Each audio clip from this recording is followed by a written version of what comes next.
Hello everyone. আজি আমি সাৰ্বাক জ্ঞান মীমাংসা আলোচনা কৰিম।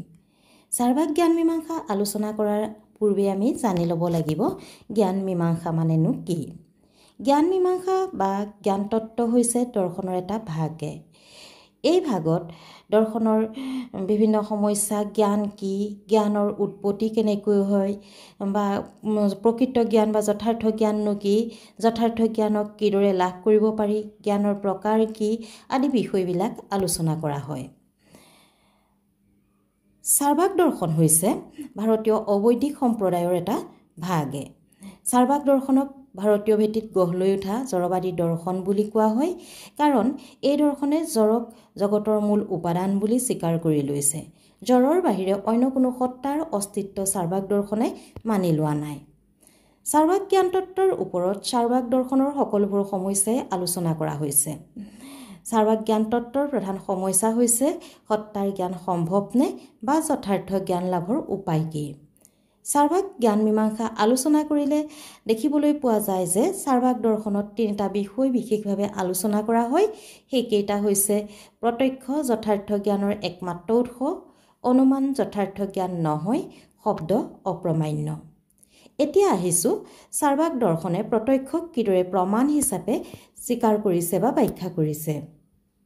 সাৰ্বাকসকলৰ মতে যি জ্ঞান পোনপটীয়াকৈ পাব পাৰি বা পঞ্চ জ্ঞানেন্দ্ৰিয় আৰু অন্তৰেন্দ্ৰিয় মনৰ দ্বাৰা লাভ কৰা হয়, তেনে জ্ঞানহে প্ৰমাণ হ'ব পাৰে। ভাৰতীয় দৰ্শনৰ মতে মুঠ প্ৰমাণ 6টা। এই 6টা প্ৰমাণৰ ভিতৰত সাৰ্বাকে কেৱল প্ৰত্যক্ষকহে যথাৰ্থ জ্ঞান লাভৰ উপায় বা প্ৰমাণ বুলি মানি লয়। অনুমান, শব্দ, উপমান, অৰ্থাপত্তি আৰু অনুপলব্ধি আদি পৰোক্ষ জ্ঞানক সাৰ্বাকে মানি নলয়। সাৰ্বাকৰ মতে প্ৰত্যক্ষই হৈছে প্ৰমাণ। প্ৰত্যক্ষৰ জ্ঞান জ্ঞাতা অৰ্থাৎ বিষয়ী বা ইন্দ্ৰিয় আৰু জ্ঞেয় অৰ্থাৎ জ্ঞানৰ বিষয়ৰ মাজৰ সন্নিকৰ্ষ সম্পৰ্ক বুলি ক'ব বিচাৰে। সাৰ্বাকৰ মতে প্ৰত্যক্ষৰ প্ৰমাণৰ বাবে অন্য কোনো জ্ঞানৰ প্ৰমাণৰ প্ৰয়োজন নহয়। প্ৰত্যক্ষৰ জ্ঞান নিৰ্ভুল আৰু নিশ্চয়াত্মক, ই বিপৰ্যয় মুক্ত। গতিকে সাৰ্বাকৰ মতে প্ৰত্যক্ষলব্ধ জগতখনহে প্ৰকৃত জগত। যিখন জগতত লালিত পালিত হৈছোঁ, যিখন জগতৰ বায়ু পানী সেৱন কৰিছোঁ, যিখন জগতত সুখ দুখ আবেগ অনুভূতি আদি বিষয়বিলাকে অনুভৱ কৰিব পাৰিছোঁ, সেইখন জগতেই প্ৰকৃত জগত। সাৰ্বাকৰ মতে প্ৰত্যক্ষ দুই প্ৰকাৰৰ হ'ব পাৰে। সেয়া হৈছে বাহ্য প্ৰত্যক্ষ আৰু অন্তৰ প্ৰত্যক্ষ বা মনস প্ৰত্যক্ষ।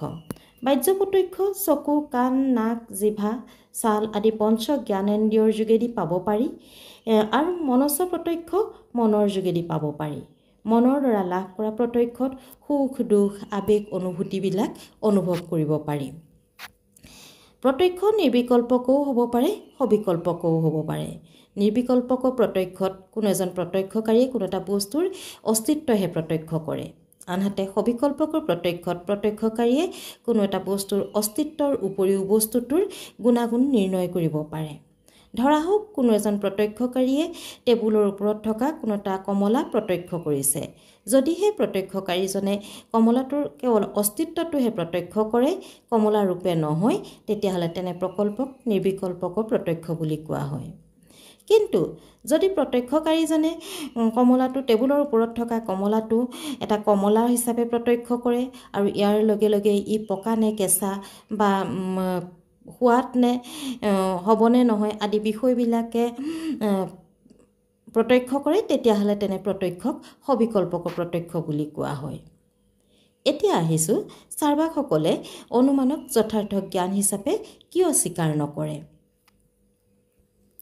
অনুমান হৈছে কোনো মাধ্যমৰ সহায়ত জ্ঞাত সত্যৰ ওপৰত ভিত্তি কৰি অজ্ঞাত নতুন সত্যত উপনীত হোৱা এক প্ৰক্ৰিয়া।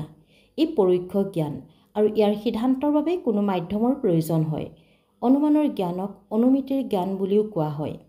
সাৰ্বাকসকলৰ মতে অনুমান প্ৰমাণ হ'ব নোৱাৰে, কাৰণ ইয়াৰ জ্ঞান আকস্মিকভাৱেহে সত্য হয়। গতিকে অনুমান নিশ্চয়াত্মক আৰু নিৰ্ভুল জ্ঞান নহয়। ই লগতে বিপৰ্যয় মুক্তও হ'ব নোৱাৰে। দূৰৈ পাহাৰটোতে ধোঁৱাৰ অস্তিত্বৰ পৰা আমি অনুমান কৰিব পাৰোঁ যে দূৰৈ পাহাৰটোতে জুই আছে। অনুমান এটা গঠন হ'বৰ কাৰণে তিনিটা পদৰ প্ৰয়োজন। সেই তিনিটা পদক সাধ্যপদ, হেতুপদ আৰু পক্ষপদ বুলি কোৱা হয়। যি বিষয়ে অনুমান কৰা হয় তাক সাধ্যপদ বুলি কোৱা হয়, যাৰ বিষয়ে অনুমান কৰা হয় তাক পক্ষপদ বুলি কোৱা হয়, আৰু সাধ্য আৰু পক্ষৰ মাজত যি পদে সম্বন্ধ গঠন কৰে তাক হেতুপদ বুলি কোৱা হয়।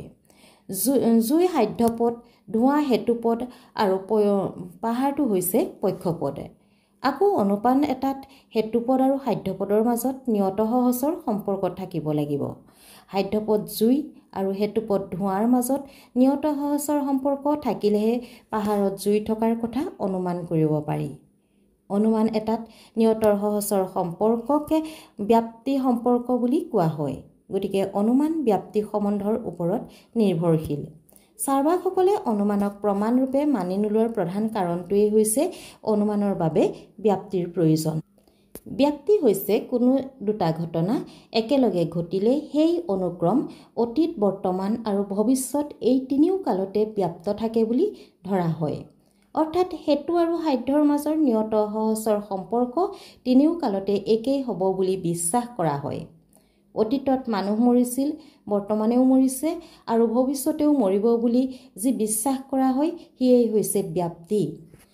কিন্তু চাৰ্বাকসকলৰ মতে অতীত আৰু বৰ্তমানত মানুহৰ মৃত্যু দেখি ভৱিষ্যতেও মানুহৰ মৃত্যু হ'ব বুলি কোনো নিশ্চয়তা নাই।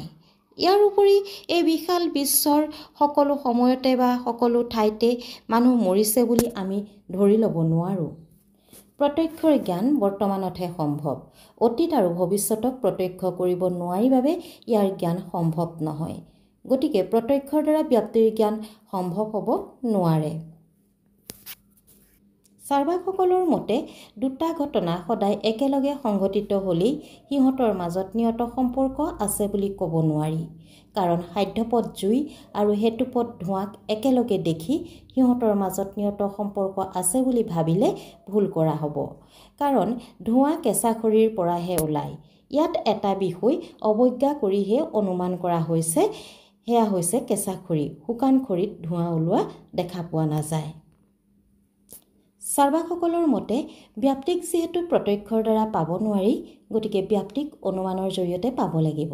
কিন্তু এনে কৰিলে অনুমানৰ অনৱস্থা দোষত দূষিত হ'ব, অৰ্থাৎ ফেলাচি অফ ইনফিনিট ৰিগ্ৰেছ হ'ব। কাৰণ ব্যাপ্তিক যদি অনুমানৰ দ্বাৰা পাব পাৰি তেন্তে তেনে অনুমানক আকৌ আন এক অনুমানৰ জৰিয়তেহে পাব পাৰি। গতিকে ই এক অন্তহীন প্ৰক্ৰিয়া হৈ পৰিব। চাৰ্বাকসকলে অনুমানৰ দৰে শব্দকো অপ্ৰামাণ্য বুলি ক'ব বিচাৰে। শব্দ হৈছে আপ্তপুৰুষ বা বিশ্বাসযোগ্য ব্যক্তিৰ আপ্তবচন বা নিৰ্ভৰযোগ্য বচন। এই বচন লিখিতও হ'ব পাৰে বা কথিতও হ'ব পাৰে। চাৰ্বাকসকলে মত পোষণ কৰে যে শব্দ অনুমানৰ বিষয়। কাৰণ কোনো ব্যক্তিক বিশ্বাসযোগ্য বুলি অনুমান কৰি লোৱাহে হয়। ব্যক্তিজনেই যেতিয়া অনুমানৰ বিষয় হয় তেন্তে তেওঁৰ দ্বাৰা প্ৰেৰিত বচন সঁচা বুলি অনুমান কৰিহে ল'ব লাগিব। আনহাতে শব্দ নিজেই প্ৰত্যক্ষ হ'লেও ই অপ্ৰত্যক্ষিত কোনো বস্তুক নিৰ্দেশ কৰিলে প্ৰমাণ হ'ব নোৱাৰে। চাৰ্বাকসকলে শব্দক যিদৰে অপ্ৰামাণ্য বা অনুমানক অপ্ৰামাণ্য বুলি ক'ব বিচাৰে ঠিক একেদৰে বেদকো অগ্ৰাহ্য কৰে। তেওঁলোকৰ মতে বেদ হৈছে শ্ৰুতি বা পূৰ্বপুৰুষৰ চলি অহা কিছুমান বচন বা ৰীতি নীতি। ই কোনো ভণ্ড পুৰুষৰ দ্বাৰা সাধাৰণ মানুহক বিপথে পৰিচালিত কৰা কিছুমান ভুৱা ৰীতি নীতিৰ বাহিৰে একো নহয়। এতিয়া দেখা গৈছে যে চাৰ্বাকসকলে যথাৰ্থ জ্ঞান একমাত্ৰ প্ৰত্যক্ষৰ দ্বাৰাহে সম্ভৱ বুলি ক'ব বিচাৰে। প্ৰত্যক্ষৰ বাহিৰত অন্য কোনো জ্ঞান সম্ভৱ নহয় বুলি চাৰ্বাকসকলে মত পোষণ কৰে। অপৰোক্ষ জ্ঞান যথাৰ্থ হ'ব নোৱাৰে, কাৰণ অপৰোক্ষ জ্ঞানক প্ৰমাণযোগ্য নহয় বা প্ৰত্যক্ষৰ যোগেদিহে প্ৰমাণ কৰিব পাৰি। গতিকে প্ৰত্যক্ষই হৈছে চাৰ্বাকসকলৰ মতে যথাৰ্থ জ্ঞানৰ একমাত্ৰ উৎস। ছাত্ৰ ছাত্ৰীসকল, চাৰ্বাক দৰ্শনৰ জ্ঞান মীমাংসা আজি আলোচনা কৰিছোঁ। আগলৈ আমি দৰ্শনৰ এনে বিভিন্ন ধাৰণা আলোচনা কৰি গৈ থাকিম। গতিকে তোমালোকে এই চেনেলটো ছাবস্ক্ৰাইব কৰি ৰাখিবা আৰু লাইক শ্বেয়াৰ কৰিবা। আৰু যদি কিবা জানিব লগা থাকে তেন্তে কমেণ্ট কৰিবা।